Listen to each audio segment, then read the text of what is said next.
নমস্কার সকলকে, আমি পালাজি চলে এসেছি আপনাদের সাথে আবার একটা নতুন ভিডিও শেয়ার করতে। আশা করছি আপনারা সকলে খুব ভালো আছেন। সকলকে জানাই শুভ বিজয়া। আশা করছি দুর্গাপূজা আপনাদের সকলের খুব ভালো কেটেছে।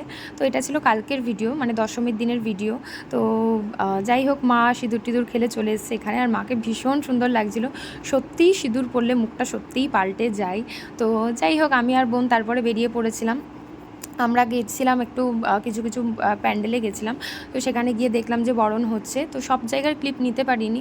আর সবার মনের মধ্যেই একটা দুঃখ যে মা এসেছিল কদিনের জন্য, পুরো জায়গাটাকে জাঁকজমক করে রেখেছিল, আবার মা যাকে তাই চলে যাচ্ছে।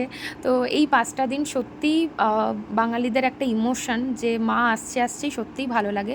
তো যাই হোক, আমি আর বোন একটু আইসক্রিম খেতে গেছিলাম। তো ফেরার পথে দেখলাম সুইস বিউটি থেকে একটা কোলাবোরেশনের জন্য একটা পিয়ার পাঠিয়েছে। তো সেটা মানে নিয়ে নিলাম। তো দেখলাম এখানে একটা পারফিউম ছিল আর একটা গ্লো সিরাম ছিল। তো যেটা আমি সত্যি এক্সপেক্ট করিনি যে সুইস বিউটি থেকে আমাকে প্রোডাক্ট সেন্ড করবে। তো যাই হোক, তারপরে দুপুরের দিকে একটু বৃষ্টি হয়েছিল। তো তারপরে আমরা সন্ধ্যার দিকে বেরিয়ে পড়েছিলাম যে এবার ভাসানের পালা। তো সবারই মনটা খুব খারাপ লাগছিল। আর আমাদের এখানে একটা মানে করা হয়, আমাদের দুটো বারোয়ারির ঠাকুরকে এক জায়গায় রাখা হয়, পাশাপাশি রাখা হয়, এবং সেটা দেখার জন্য প্রচুর ভিড় হয়।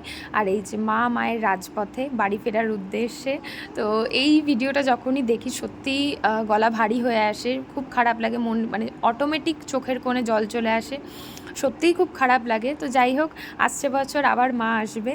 দেখা হচ্ছে পরের একটা ভিডিও।